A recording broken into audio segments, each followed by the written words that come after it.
It's a good time to chop the vegetables. This recipe also uses bacon, and you can start cooking the bacon now too if you'd like. I cooked mine yesterday, so I'm going to skip that step.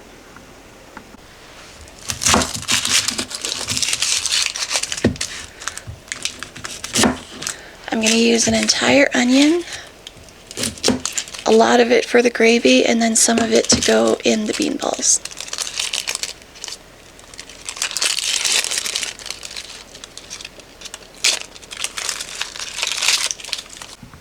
The recipe says for the gravy, you're going to use a cup of onion and 5 ounces of mushrooms. These 7 mushrooms are 5.8 ounces, and they're a pretty decent size. So you can use that as an estimation for how many mushrooms you want to put in your gravy. To cut the onions, I cut them in half and then lay the flat side down, and then I put more cuts lengthwise to make them as small as possible. So each one of these strips is about 1/4 of an inch, 1/2 centimeter.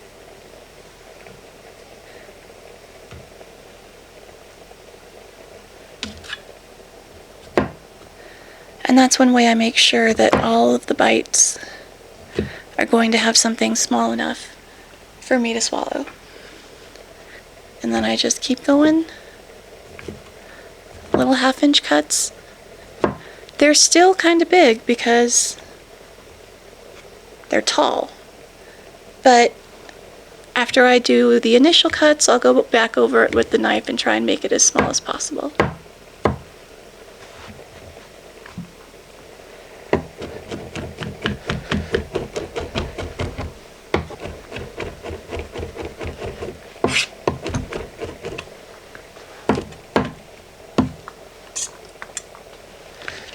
Go through and do that with all the rest of the mushrooms.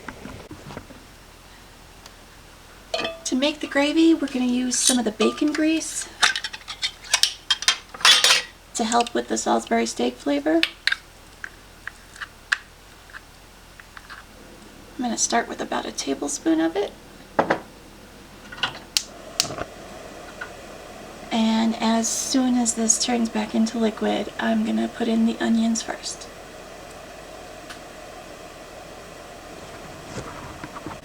I put another tablespoon of bacon grease in for a total of 2 tablespoons. And then I'm going to add in a cup of chopped onion. It's 1/2 a cup.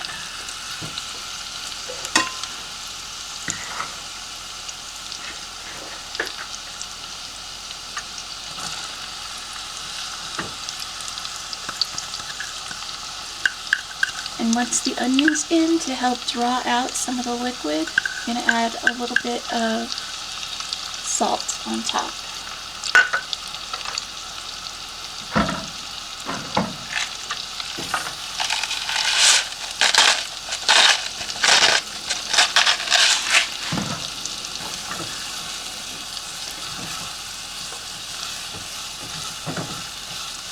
If you want to measure it out, try starting with a 1/4 of a teaspoon.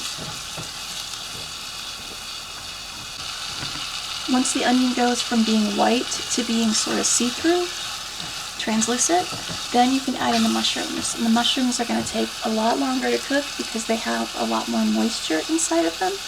So you need to cook out all the moisture in the mushrooms. And those 5 ounces of mushrooms made a lot.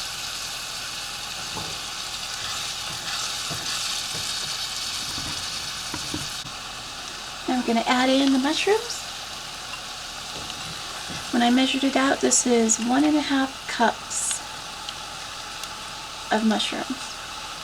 I'm going to put salt on top of these too to help draw the moisture out.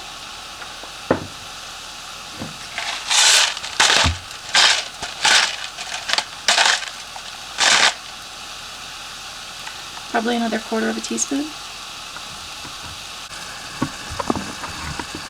If you look, you can see how much water is in there, and that all needs to get cooked off. And while this is cooking, we're going to cut up some herbs and garlic. It's been 2 minutes and you can still see a lot of water in the pot. For garlic, it says to use a teaspoon. This was 3 small cloves of garlic, and I like garlic anyway, so I don't mind having extra.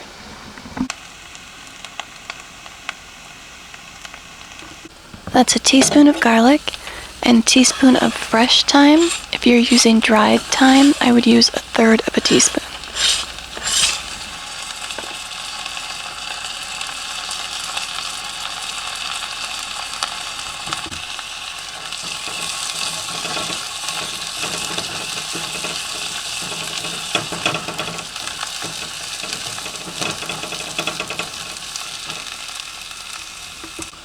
We're going to need 2 tablespoons of flour. We're making a roux, which is equal parts fat and flour, and it will thicken the gravy.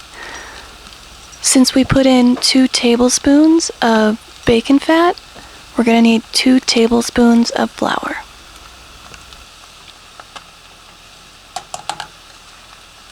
The flour flavor needs to cook off for a minute or 2 so it doesn't end up tasting like paste.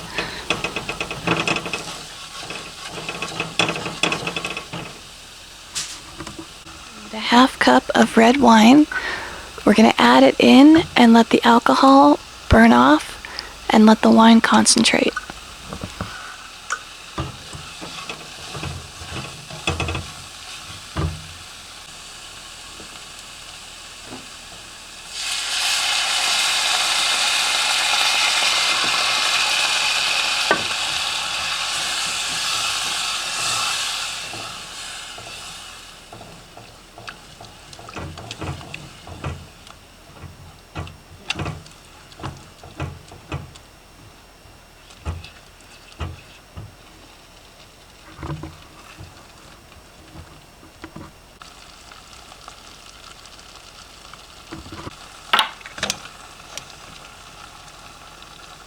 I'm going to add a tablespoon of Worcestershire sauce.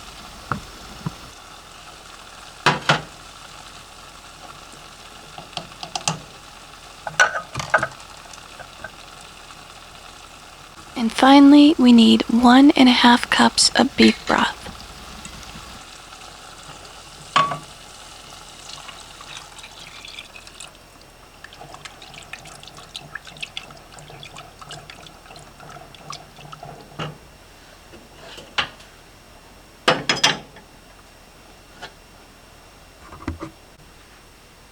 I'm using bacon that I cooked the day before and cutting it up into really fine pieces. Pieces that are like 1 millimeter in length.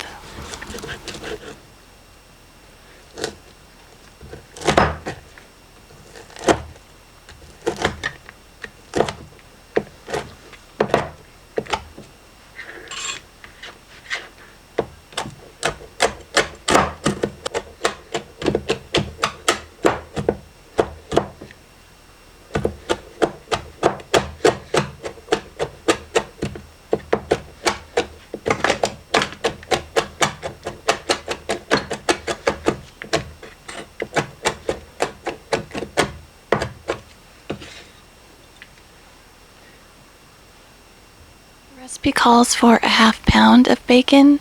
I used 4 slices.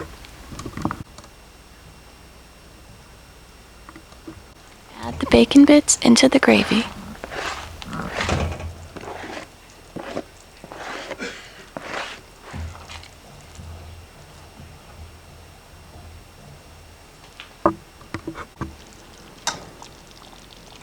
You finish the gravy with a pat of butter, a little less than a tablespoon.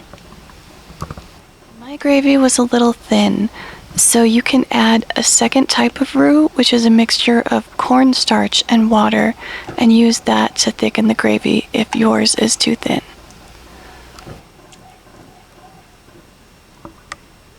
I'm serving mine over bean meatballs. I want to thank Chef Jean-Pierre for the recipe, which gave me more than mashed potatoes to eat.